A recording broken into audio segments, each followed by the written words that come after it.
Naka-file na og motion for reconsideration ang mga empleyado sa Mandaue City nga gisuspenso sa Ombudsman.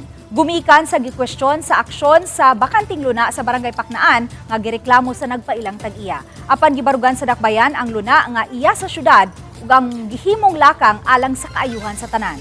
Kahinumduman gipahamtangan ang 26 ka mga tawo og 9-month suspension tungod sa pagkwestiyon sa otoridad sa mga gipatuman sa clearing. Matud sa usa sa nangu sa operasyon nga lakip sa nasuspenso si Attorney Julius Intisig. Miduso sila og supplemental motion for reconsideration.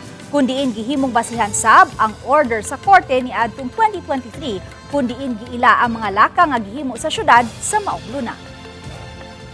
This court finds that the alleged acts sought to be restrained were performed by the city government of Mandaue.